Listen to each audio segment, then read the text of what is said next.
Hey, welcome back, everyone, to Entrepreneur Encounters. I am really excited today to have Jennifer Hensley with Playmaker Coaching and Consulting on board.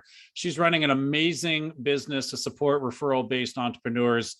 You're going to want to listen to her journey and everything she's learned along the way. Before I get into that, let me introduce myself. I'm Brent Taftwasson. I'm an entrepreneur coach and business catalyst.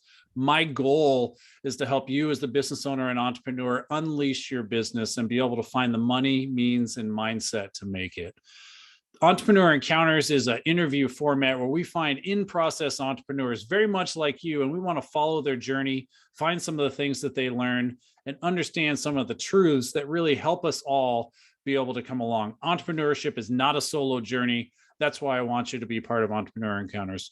We're really excited again to have Jennifer. Jennifer, thanks for coming on the show.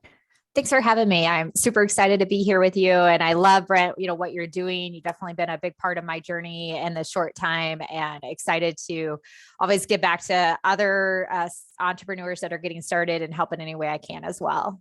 Awesome. Hey, tell us a little bit about your business. What a great intro. Go ahead. Yeah, thanks. So, I really say that I help referral-based business owners who are in early growth to eliminate that hassle and hustle on how they scale sustainably. If they're struggling with not knowing kind of what should I do, how do I do it, or they're trying to do too much and are sometimes that shiny object person, that's what really Playmaker is there to help them with. Awesome. Why did you become an entrepreneur? How did you get into this role? Yeah. I used to work for a large corporate company. I kind of grew up there, I will say, what you don't hear about too often, but, I struggled in certain ways. And one of the things was I created all these resources for most of my clients, but then I would see them struggling of like when they needed something, they couldn't find it or they weren't using it. They didn't really care about it at the time, but when they do, they can't find it. I was feeling like sometimes I was pushing kind of the corporate agenda of like, hey, you should do this versus what were my clients saying they were really struggling with and they needed. And, sometimes I was feeling like I was really providing them with all these ideas, but then I would see them getting stuck, not executing because, they were small business owners too, that were losing staff, or it was the end of their production year, or, a personal family situation came up. And, I felt like we were losing so much impact with these big plans that we would put in place and then not seeing them execute it. So I knew there had to be a different way. I was sitting at my desk thinking like, this does not seem like it makes sense. Am I talking a foreign language? Is it just me?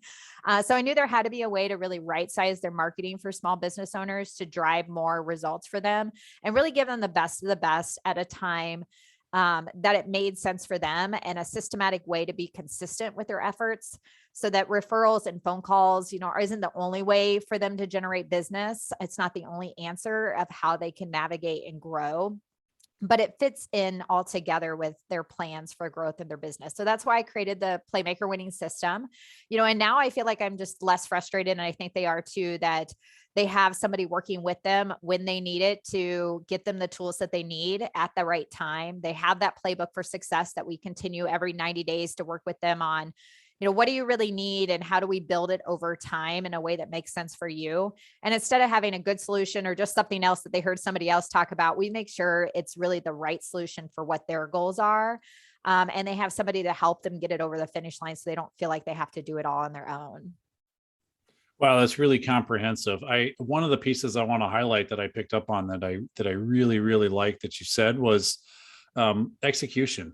There are probably like large libraries full of presentations and training material, and we probably all have signed up for a training. We're like, awesome, when I'm done with this, I'm going to XYZ. And we didn't even get to X. So I love that you're focused on execution and helping particularly some of those smaller referral-based businesses that they just want to get in there and get the work done. And sometimes executing's tough. Exactly. I mean, I tell them I can do it with you, do it for you, or give you that playbook success. So depending on what your team looks like and how much you want to take on, that I'm there to help you with that. So walk me through your journey. You didn't just wake up one day and be the great success you are today. So walk us through the journey and how that looked for you. It is definitely a work in progress every day. I had thought about certain points, always had this feeling like there was something more, but felt like I had it pretty good. I should just keep doing what I'm doing. And I felt like I was struggling with kind of being that generalist. I was working in all these different ways. I did sales, marketing, operations. I could kind of do the analytic and the creative side of things. So it was like, well, what is it for me? What do I really excel at? So I kind of struggled with that at the beginning. I was never that star athlete or that scholar. I just always found a way to make things work. So I felt comfortable, but I knew I wasn't fulfilled. And for me, a big part of the driver was, every night I tell my daughter, various different words before she goes to bed. And one of them is about living boldly and being curious. And I felt like I really wasn't demonstrating that. And, now she's 10, she was about 8 at the time. And I knew I was in that window of a time where it was like, I need to get out of my comfort zone and really demonstrate it. It's okay to take risks. It's okay not to know what's going to happen. So when the company I was working for went through a transformation, I was forced to really decide what I wanted for my future. What was the second half of my career journey? I knew there had to be something more. And that was when it was time to really align my passions with my actions and what I was doing. And what I discovered, it didn't happen overnight, but what I discovered was what my unique strength was really there all along. I just wasn't thinking about it in the right way. When I'm on the playing field, because I've always played sports, the thing I did on the playing field was the same thing that I was doing in the corporate environment. Being that playmaker, finding unique ways to advance the ball, creating those scoring opportunities, helping my teammates stay in the position that they do well, just like what you were talking about of, where do they best spend their time? And allowing them to score and score more often. That's what I love doing. And I realized, like, I'm not really the generalist. I'm that quarterback or that playmaker for them that ensures it all gets done and it all connects together in a meaningful way. And instead of feeling like I'm stuck, I'm more excited than ever. It's certainly challenging and uncomfortable every single day. But having, my daughter and everything there and trying to be an example for her, continue to motivate me to see what I'm capable of. Yeah. So did you have like a few clients you thought you could start out with right away? Tell us about how you made the leap or the transition. Yeah. Yeah. Yeah. So, I had probably made the mistake in a way that when, I was originally from Kansas City. I'd moved to the Milwaukee area for business. So it was kind of my life within somewhat from a business perspective within that corporate culture. So I kind of made the mistake that I hadn't done a lot of networking outside of the company over the years and what was in the community and what other options were available. So my first step when, I was kind of looking through what's next, I did do some looking about networking with people in the community to understand, like, what's out here? Maybe there is a corporate job that's the right fit. And what I found was like nothing really particularly excited me or felt like it was the right for what my skill set was and and what I wanted to do moving forward.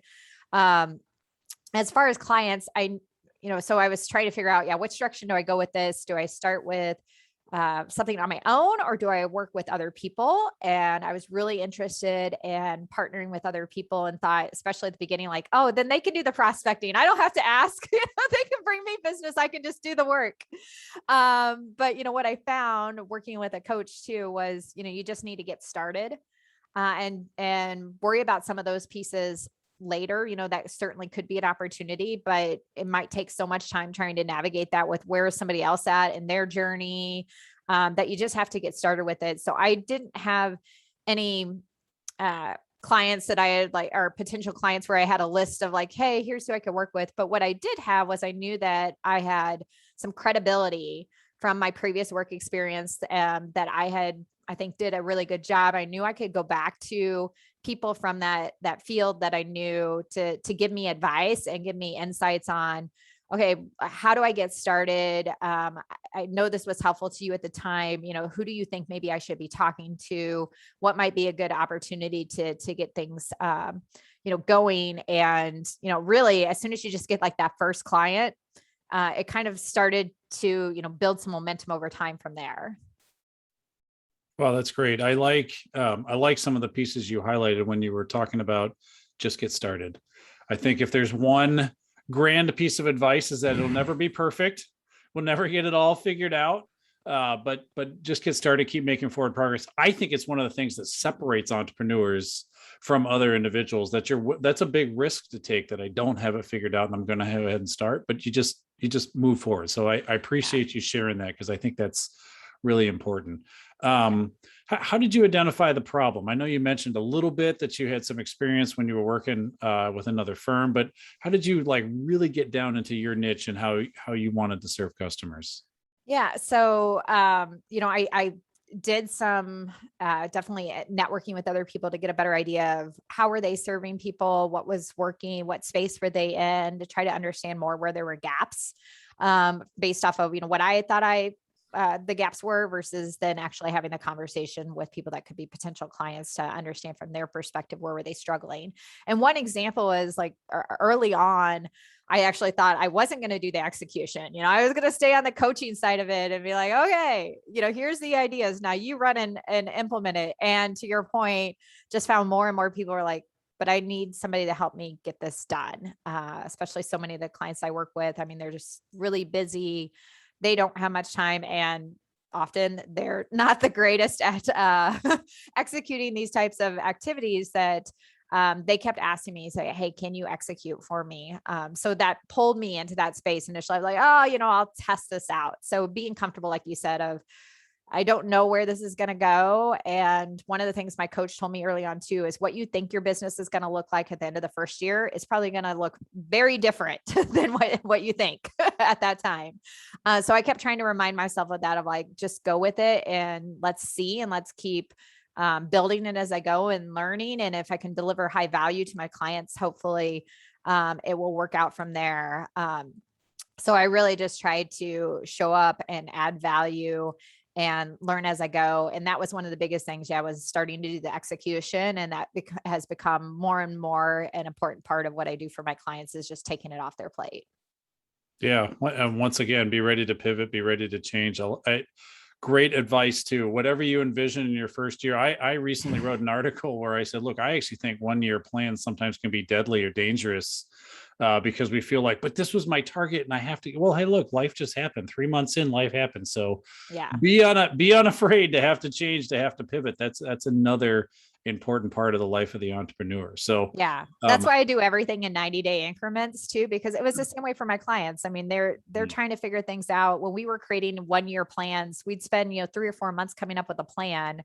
And then, like I said, like their staff changed or something else happened, now we got COVID or technology, and it's like they were starting over. So it's like, how can we really right size this for them? And it just worked a lot better for me that way too, of not feeling like I've got to have everything perfectly mapped out of what's the next 10 years going to look like.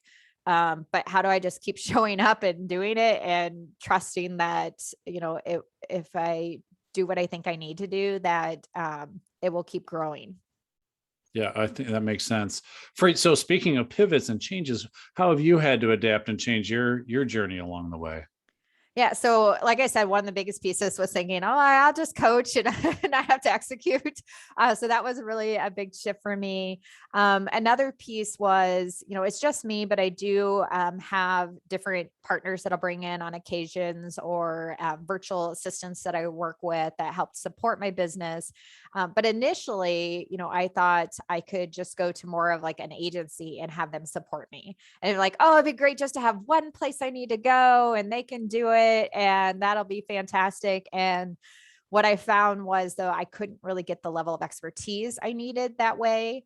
That what I do is really help my clients, develop that strategy and what's the plan and how are we going to move it forward. But then, yeah, leveraging other people to execute when we need to bring in like a Facebook advertising expert or something.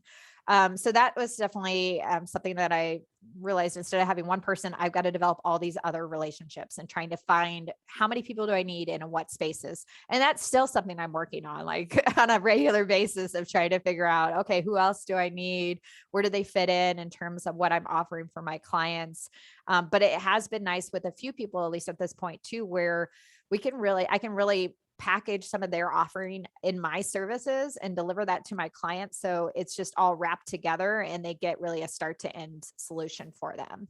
I think another big thing for me about how I have adapted things is just being okay, trying to do less. I always feel like, oh, I've got to get all this stuff done. And I said we were going to do A, B, and C, and get that done like in, 3 months, what we can get done. And what I found was, it's less than what I thought for certain, and continually trying to drill that down of like, what can we actually really make sure that we get done in a way that's going to be sustainable, that's not just something that they're going to tell me 2 years later, like, oh yeah, we updated my website. Now I haven't touched it since. Like, no, it's like, we want to make sure it stays relevant. So it's not this heavy lift all the time.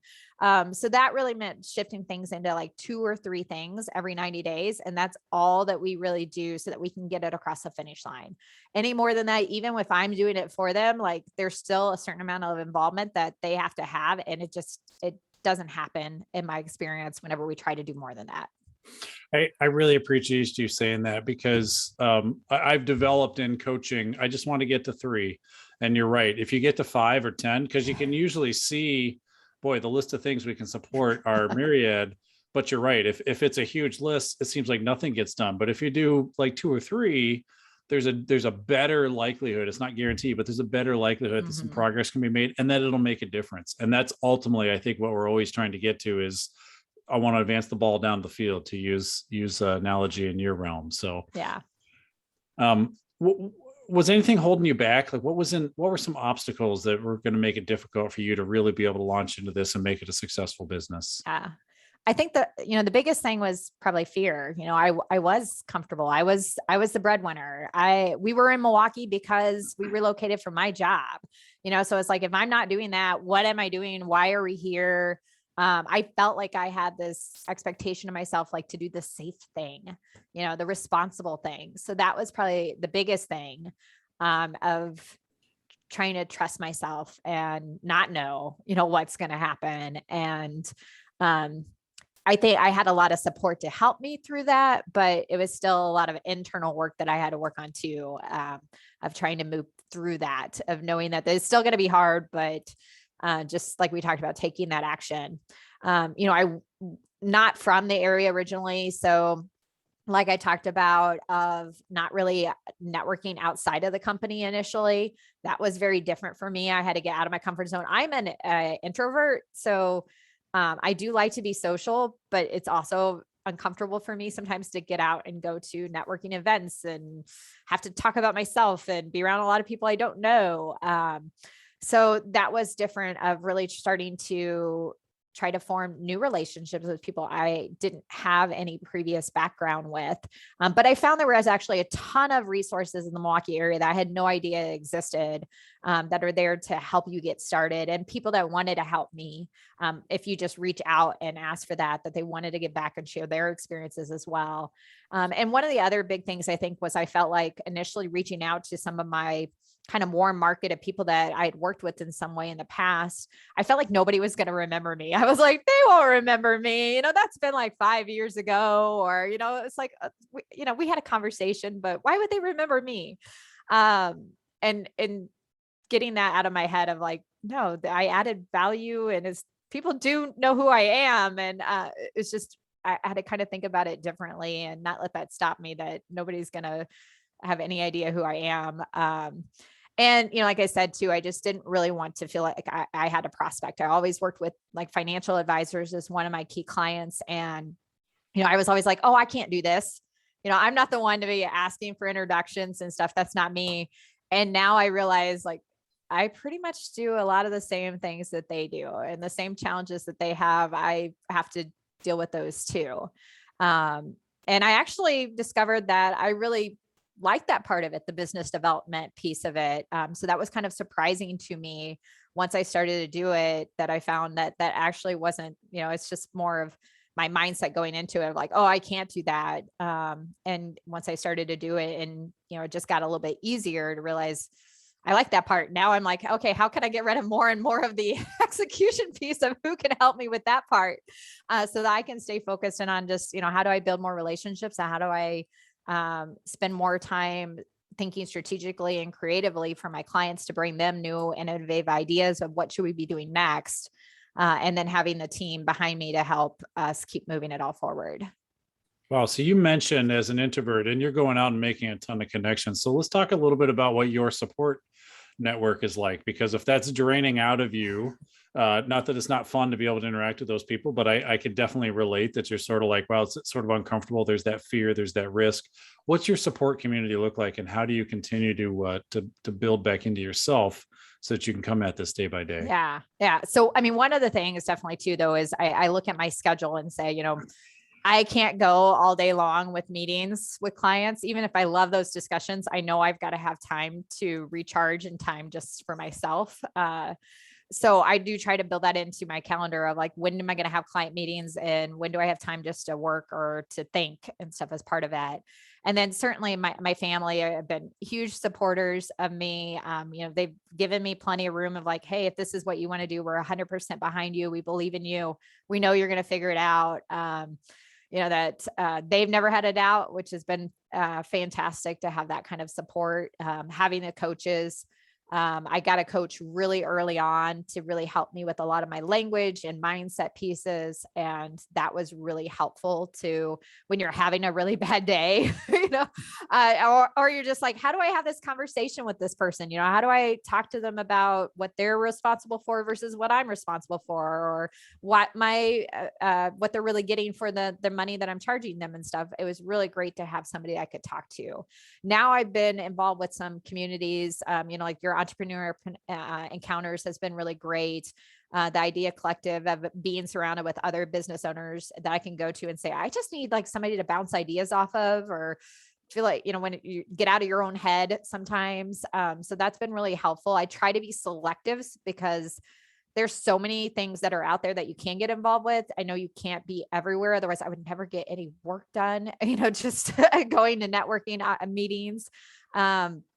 But it has been really helpful to know that, the things I'm still even dealing with, that I'm not alone, that when I have a conversation with somebody else, they're like, oh yeah, I'm dealing with that too. Or here, I was there, 6 months ago, here's what I've been doing. It's like, oh, okay. It's not just me. That's been super helpful in terms of just having that community of support. Yeah, again, I think I mentioned in the intro, entrepreneurship is not a solo sport, and recognizing that we're not chronically unique, and it's having that, oh, that's not just me experience. It's super humanizing. And I think it brings some of the stress and removes a little bit of the fear to be like, okay, others have walked this road, other people have done this, and this too shall pass. So yeah. And the expectations we have of ourselves. Sometimes you're like, okay, I feel like I need to be this far along in my first year or something. And having those people too, to say like, you're doing fantastic. Or like, remember, you are only a year in, or, now 2 years in, that really help you kind of take a deep breath sometimes.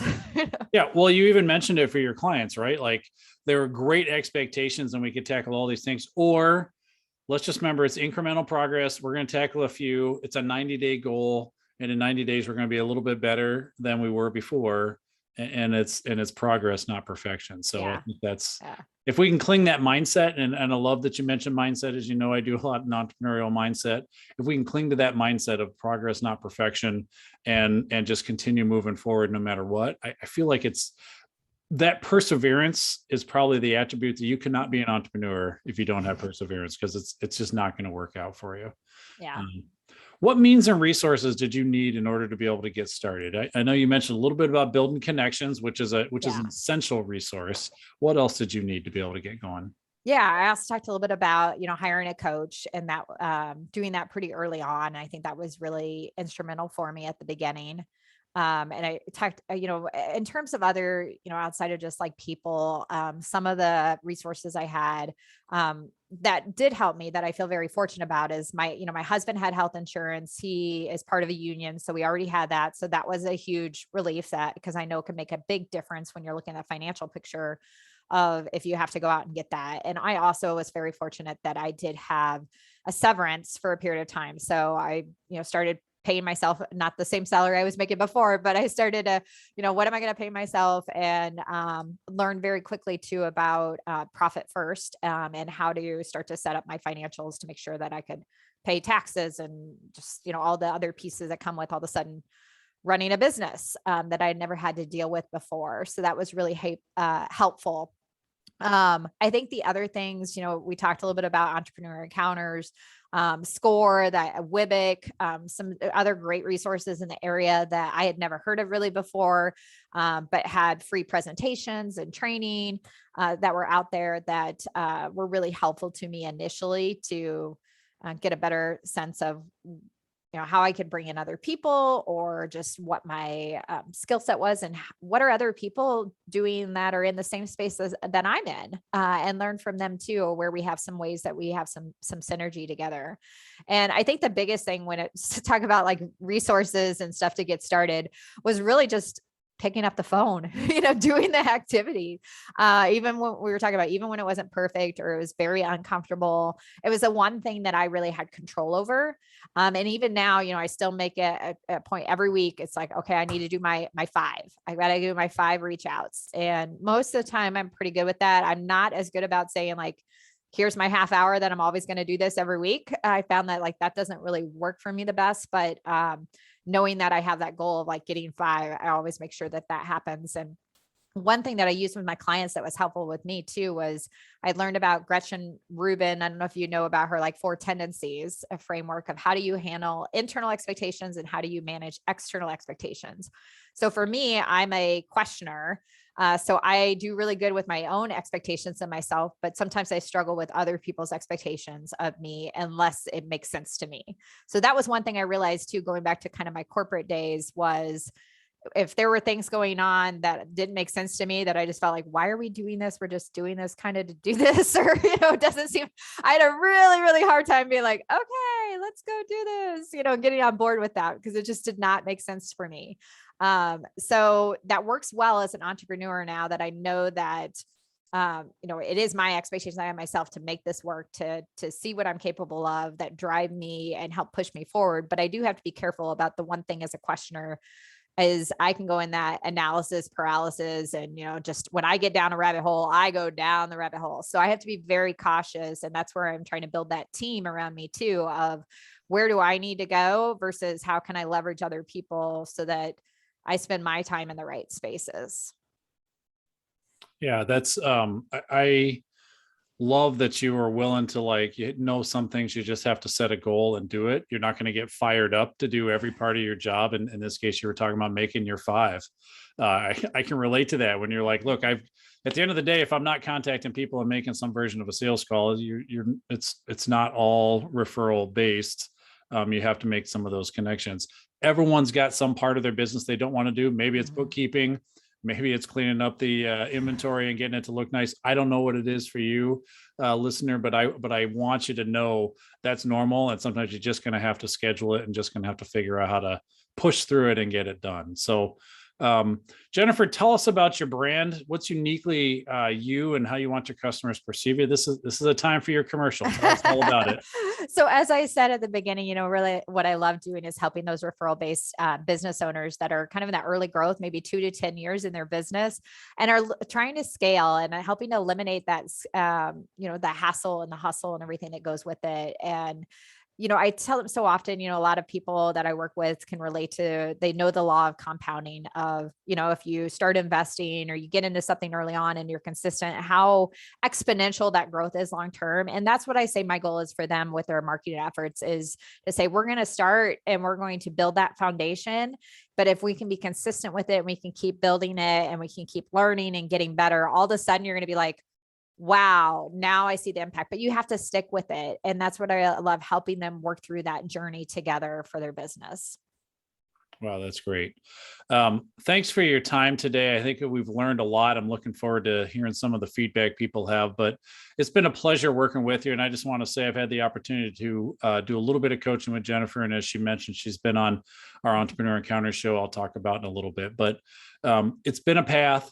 And if you can take away a couple of things from here, I think it's that perseverance aspect. And Jennifer, I just want you to close out on talking about how have you persevered? Because you've been in this a couple of years, and there are obviously always plenty of ups and downs, including going through the middle of a pandemic. So talk to us about perseverance, because that's the attribute for entrepreneurship. And I want to close there.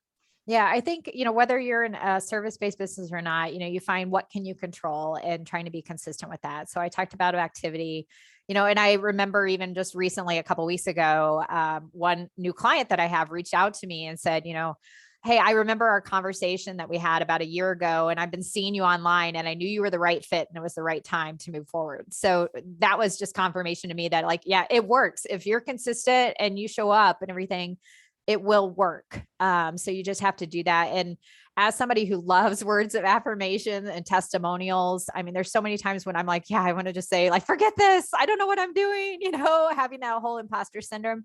But when I can come back to knowing the testimonies I've gotten from clients, or like, one of my clients, Brandon, that had told me, he's like, oh my gosh, I think I'm going to be the person that visits my website the most because of these testimonials that boost me up every day, and he said, my website actually feels helpful. Or when Daniel was somebody who really didn't see where social media fit in, and as we worked together, found a way that it really authentically worked for him in the right spot. Those kinds of feedback for me definitely is what helps me persevere. So, if you don't have that, that kudos file or those testimonials or something, find a way to make sure that you don't just gloss over those and that you retain those too, because when you are having those hard days, it's really great to be able to come back to those, especially if you're somebody like me that appreciates the words of affirmation, to be like, this is making an impact. It may have some ups and downs and things I continue to learn. But if I keep doing it, I can keep helping more and more people and make a difference for them.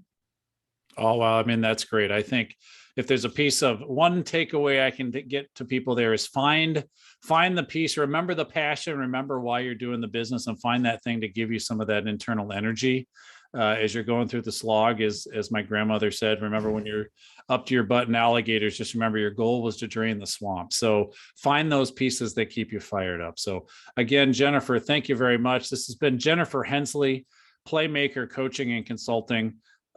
She's a good friend of mine, but I hope you've learned a lot from her today. There's some great takeaways there in terms of the perseverance, in terms of how to build that network, in terms of the resources that you need. Hey, again, I'm Brent Halfwasson. I'm an entrepreneur coach and I'm a business catalyst. I'm excited to be here and to be able to support you. If you want to learn more about the entrepreneur encounters that Jennifer was talking about, Wednesdays, 4:30 Central, you can join us. It's where a group of entrepreneurs are coming together. We're troubleshooting each other's problems. We're providing support. It is not a solo opportunity. We're retooling this program to continue to make it more valuable. You can still get in for free. So I want to encourage you to do that. If you want to sign up, bit.ly/entrepreneur encounters. That's bit.ly/entrepreneur encounters. Do find us there. And I'd be remiss if I didn't reach out and tell you about a couple of sponsors that we have on the program. Andrew Feller Photography has done all our photography for both here on this show and our website. Buckethead Creative does our graphics for us, and we're really grateful for that. Charlie's Music Factory and what Chris Crane does with our music is super helpful. And then Megan Bruzan with Milwaukee Web Designs handles all our web work. So again, if you like what you hear here, I want to encourage you to go ahead and subscribe. The little EE button will pop up here in a moment. And we have other long form and short form videos that you can check out on our channel. I want to encourage you to look at those too. So without further ado, I'm going to ask Chris to go ahead and take us out.